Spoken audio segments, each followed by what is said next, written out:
Organic farming is steadily increasing. That's good. Pour parler d'agriculture et d'Europe à la jeunesse. Der Klimawandel erfasst immer weitere Teile der Welt. Farmers help us bring nature back and preserve biodiversity. Ceux qui sont dans le rouge s'en sortent quand ils font plus vert. La qualité dans ce pays, elle doit être là pour tous.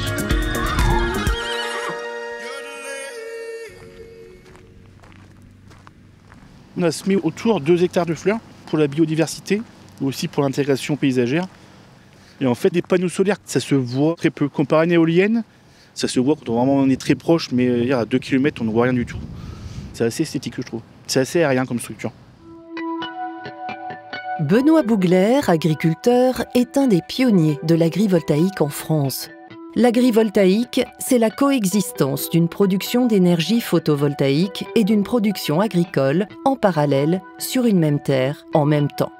Dans le contexte actuel de fluctuation des coûts énergétiques, les solutions proposées par la filière solaire commencent à éveiller un certain intérêt dans le monde agricole européen. Mais les inconnues, encore nombreuses, génèrent de la défiance. Quel impact ont les panneaux solaires sur les rendements d'une exploitation ? Les solutions photovoltaïques sont-elles adaptées à tous les types de cultures et d'élevage ? Comment faut-il encadrer ce secteur balbutiant mais prometteur ? On en parle dans ce 37e épisode de Nourrir l'Europe. Et pour faire le tour du sujet, je reçois en studio Antanas Karbauskas, coordonnateur de la politique de durabilité économique pour la politique agricole commune au sein de la DG Agri de la Commission européenne. Bonjour Antanas Karbauskas. Bonjour, je suis très heureux d'être ici. Pour commencer, en préparant ce podcast, je me suis rendu compte qu'il n'existait pas à ce jour de définition européenne de l'agrivoltaïque. Pourquoi ? Il n'existe pas de définition européenne car, par exemple, en France, la définition nationale de l'agrivoltaïque va déjà bien au-delà d'une définition standard. Elle fait référence à la projection des cultures, au rendement. En Allemagne, elle n'est pas aussi détaillée. Une définition européenne risquerait donc de limiter celle des États membres. Tout dépend vraiment des spécificités et des besoins locaux des États membres. Ce qui fonctionne dans un État membre peut ne pas fonctionner dans un autre en fonction du relief, du réseau électrique disponible, des conditions météo, de l'ensoleillement, du type de culture. Pour nous, au niveau européen, le plus important est que l'activité agricole puisse se poursuivre après l'installation de panneaux solaires sur la surface agricole. Dans ce podcast, j'ai pour habitude de donner la parole aux acteurs de terrain.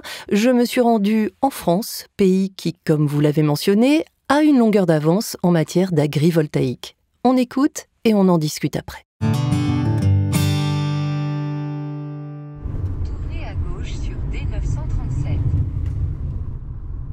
Depuis la petite route qui me conduit à la ferme de la famille Bougler, impossible de rater la canopée de panneaux solaires qui se déploie telle une élégante pergola au-dessus du champ de 3 hectares.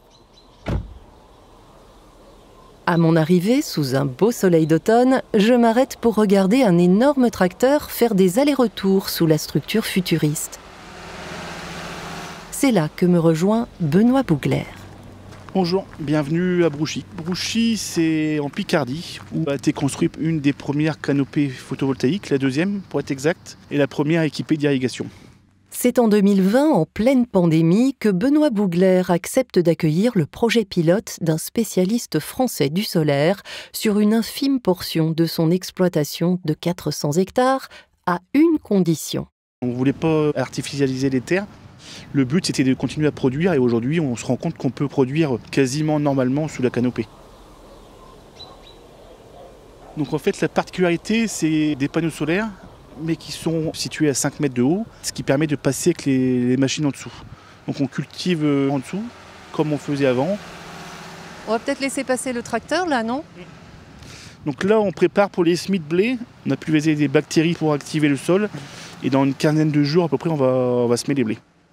Le maïs, semé en juillet sous la canopée, a été récolté la veille. On voit encore quelques beaux épis oubliés en bordure de champ. Donc là aujourd'hui les panneaux solaires couvrent à peu près 50% de la surface et en fait ils suivent la course du soleil. La culture reçoit 5 fois par jour de l'ombre et de la lumière. Donc il y a un petit déficit de lumière qui est compensé en fait par les températures qui sont plus stables, donc un peu plus élevées la nuit et moins d'excès la journée.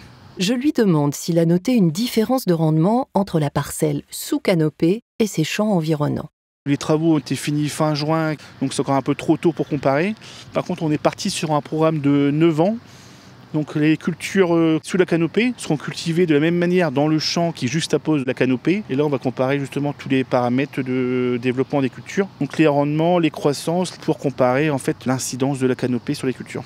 Benoît Bougler n'a eu à investir que sa terre et sa bonne volonté, effort dédommagé par l'énergéticien. Aujourd'hui, j'ai une compensation financière pour l'impact de la canopée. Donc c'est l'implantation des poteaux. Après, en contrepartie, il y a l'irrigation intégrale qui a été installée, qui est contrôlée du téléphone ou du bureau. Et donc ça m'apporte des gros gains de main-d'œuvre sur la partie irrigation. Et après, c'est toujours intéressant d'être dans des projets un peu novateurs. Précurseur, Benoît Bougler a vu le regard de ses collègues agriculteurs évoluer avec le temps.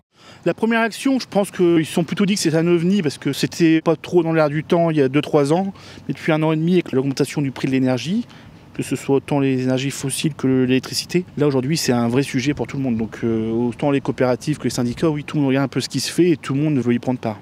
Avant de regagner Bruxelles, j'interroge Benoît Bougler sur l'encadrement du secteur. Il y a quand même des lois qui arrivent pour maîtriser un peu le développement agrovoltaïque. Parce que les sociétés énergéticiennes ont des moyens nettement plus importants que nous les agriculteurs. Et le but, c'est pas qu'ils s'accaparent les terres pour produire de l'énergie au détriment de l'alimentation. Donc c'est nous les agriculteurs qui devons nous prendre en main via les syndicats, via aussi des lois pour nous protéger.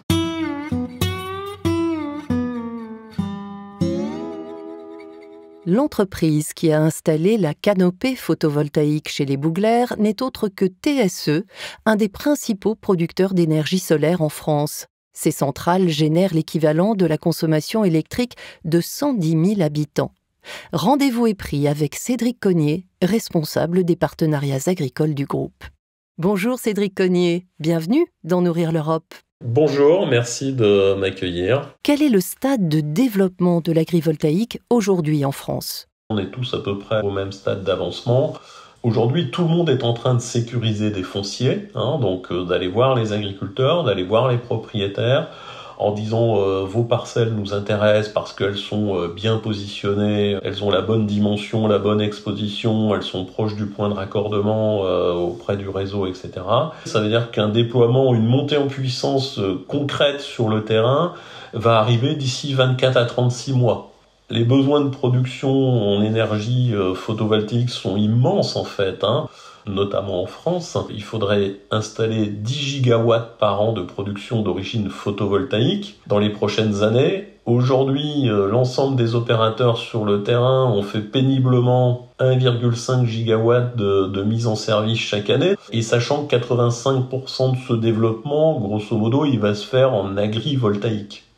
Donc on voit bien la dimension du projet. Et malgré tout, on estime que quand on sera arrivé aux objectifs qui sont fixés par la loi de programmation énergétique française, globalement, quand on aura couvert 1% de la surface agricole française, on sera arrivé pas loin du bout du dossier quand même. Donc il ne faut pas imaginer qu'on va couvrir la France de panneaux photovoltaïques, ce sera de l'ordre d'1%.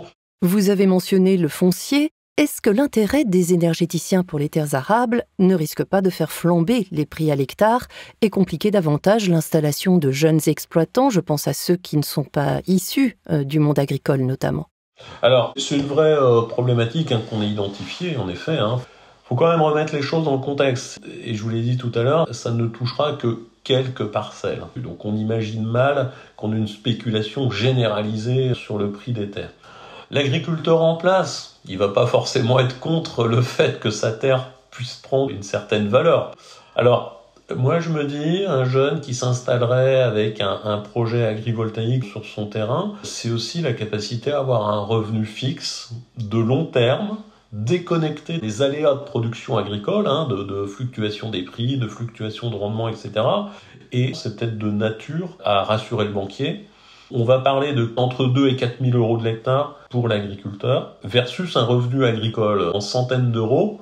Sachant que dans notre système, c'est nous qui investissons. L'agriculteur, lui, pour disposer d'une infrastructure agrivoltaïque, lui, il n'a pas 1 euro à débourser. Sauf s'il veut devenir co-investisseur dans une certaine limite. C'est une solution gagnant-gagnant pour vous et pour les agriculteurs qui possèdent des parcelles bien exposées, mais quid des autres? Est-ce que le solaire ne risque pas de faire germer de nouvelles tensions sociales dans le monde agricole? À l'échelle de 2-3 départements français, on va toucher 100 à 150 agriculteurs. La stratégie de TSE, en tout cas, elle est basée là-dessus. C'est une stratégie de territoire et de trouver des partenaires locaux, des coopératives agricoles, mais aussi des industriels. Et l'idée, c'est d'associer ces structures avec nous pour faire du co-développement et du co-investissement. Charge à elles ensuite de faire ruisseler les revenus issus de ces projets collectifs sur l'ensemble de leurs adhérents, qu'ils aient ou pas directement une infrastructure chez eux. Comment est-ce que votre secteur est régulé en France? Alors, il y a une loi sur l'accélération des énergies renouvelables en France qui a été votée, mais on est en attente avec beaucoup d'impatience des décrets qui vont venir préciser les contours, les limites de cette activité, et notamment le niveau de service qu'on va devoir, nous, opérateurs du photovoltaïque, apporter aux agriculteurs. Les fameux services agronomiques, de bien-être animal, de productivité, de compensation d'effets climatiques, etc. Et aussi des maximums en termes d'emprise au sol également. Il y a des chartes qui sont en train de s'écrire dans les différents départements sous l'égide des chambres d'agriculture, région par région, parce qu'on comprend bien que les problématiques ne sont pas les mêmes entre le nord et le sud. Et l'idée, c'est aussi de travailler justement sur ce partage de la valeur. Les agriculteurs, ils sont vigilants et c'est normal. Donc il faut qu'il y ait des règles de bonne conduite. Voilà. Merci beaucoup Cédric Cognier pour toutes ces explications. Merci. Après avoir exploré le développement de l'agrivoltaïque en France, j'ai voulu savoir ce qu'il en était à l'échelle européenne. Je me suis tournée vers Solar Power Europe, l'association professionnelle de la filière photovoltaïque européenne, et plus précisément vers une de ses conseillères politiques en développement durable. Bonjour Lina Dubina. Thank you for having me here today. Pouvez-vous me dresser un état des lieux de l'agrivoltaïque dans l'Union européenne ? La situation varie à travers le continent. L'Allemagne, l'Espagne, la France, l'Italie et les Pays-Bas sont des marchés plutôt matures, qu'il s'agisse des cadres réglementaires ou des projets photovoltaïques concrets. L'agrivoltaïque a déjà 10 ans d'histoire sur ces marchés. L'Autriche ou la Croatie commencent tout juste à mettre en place de nouvelles réglementations favorables à l'agrivoltaïque. Enfin, certains pays sont encore à la traîne et ne développent aucun projet photovoltaïque sur le terrain. Pour quel type de culture ou d'élevage peut-on proposer une solution agrivoltaïque ? Les solutions solaires sont aussi variées que le secteur agricole. C'est une technologie polyvalente qui peut s'adapter aux besoins spécifiques des agriculteurs. En quoi ces solutions peuvent-elles intéresser les agriculteurs européens dans leur travail quotidien ? Les faits montrent qu'il y a une augmentation des rendements des cultures. L'agrivoltaïque assure non seulement la continuité de la production, mais augmente aussi son rendement. En Europe, nous constatons aujourd'hui l'impact considérable du changement climatique. Inondations, sécheresses, précipitations, les rivières asséchées. L'agrivoltaïque peut faire partie de la solution. Les panneaux solaires peuvent protéger les cultures des phénomènes météorologiques défavorables.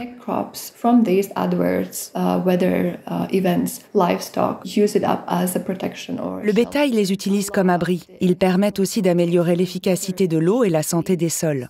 L'année dernière, nous avons visité une exploitation de framboises où l'on a complètement cessé d'utiliser des pesticides sous les panneaux photovoltaïques. Qu'attendez-vous au juste des institutions européennes ? Je pense qu'il serait judicieux de disposer d'un cadre politique à l'échelle de l'Union européenne qui harmonise la définition de l'agrivoltaïque, afin de favoriser sa standardisation. Dans certains pays, l'agrivoltaïque est interdit parce que la double utilisation des terres n'est pas reconnue. Ou dans certains cas, si vous déployez des panneaux solaires sur des terres agricoles, cela change la classification des terres en site industriel, ce qui a un impact fiscal. Ce qui manque, je pense, c'est le partage des connaissances pour combler le fossé entre les deux secteurs.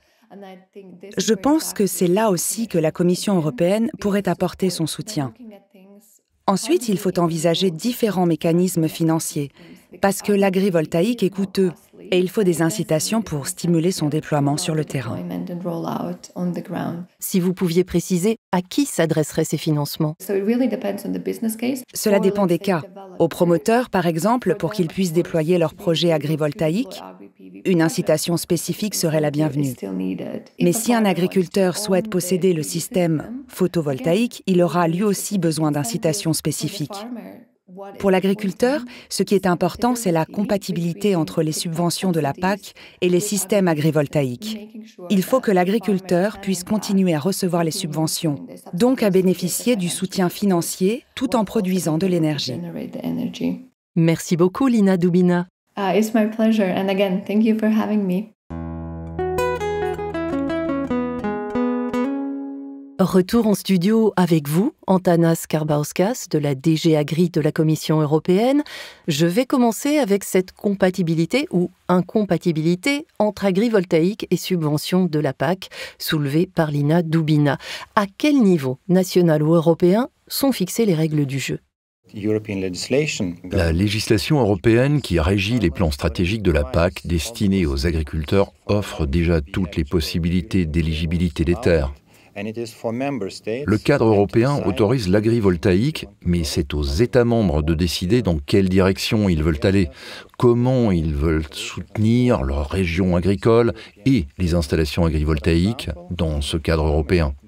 Par exemple, en Allemagne, les constructions photovoltaïques peuvent occuper jusqu'à 15% des terres arables. Les subventions agricoles sont toujours versées car l'activité agricole perdure. Lorsque la structure solaire occupe plus de 15% du terrain, elle est considérée comme du photovoltaïque pur et les aides aux revenus agricoles ne sont plus versées. Est-ce la meilleure solution pour l'Allemagne ? Probablement. Pour d'autres pays, peut-être pas. Quel est l'objectif de l'Union européenne pour l'agrivoltaïque ?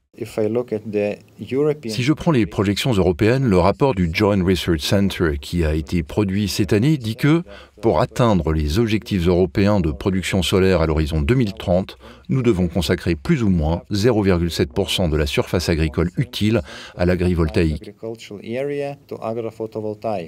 L'objectif européen de production d'énergie solaire d'ici 2030 est de 700 gigawatts, alors qu'aujourd'hui, nous n'en produisons que 200. Je pense que la France est sur la bonne voie avec cette limite de 1%. C'est un objectif plus élevé que les projections européennes.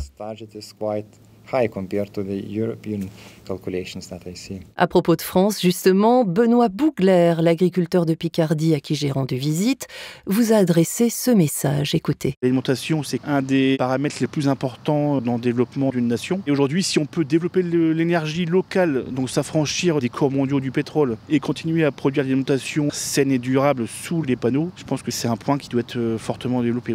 Et ce qu'il faut, c'est que la première vocation des terres reste la production d'alimentation. Il fait écho chez vous, ce discours ?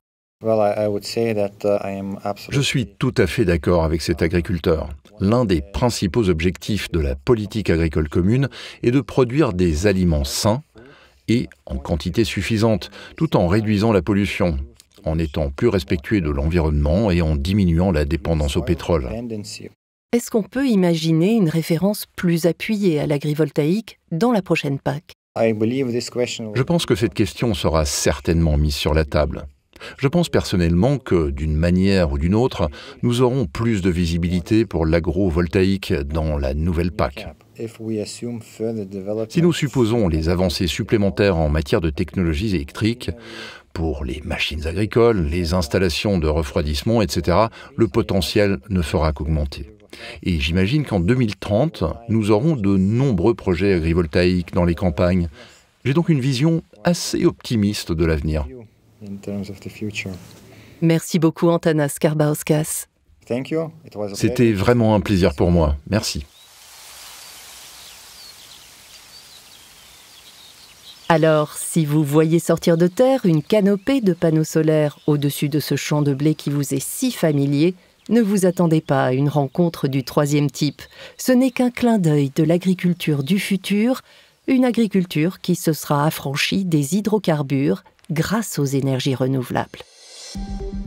Ainsi s'achève ce 37e épisode de Nourrir l'Europe. Merci à tous mes invités pour leur contribution à ce podcast. On se retrouve très vite pour explorer une autre facette du monde agricole et de ses pratiques. D'ici là, comme toujours, prenez soin de vous. Organic farming is steadily increasing. That's good. Pour parler d'agriculture et d'Europe à la jeunesse. Der Klimawandel erfasst immer weitere Teile der Welt. Farmers help us bring nature back and preserve biodiversity. Ceux qui sont dans le rouge s'en sortent quand ils font plus vert. La qualité dans ce pays, elle doit être là pour tous.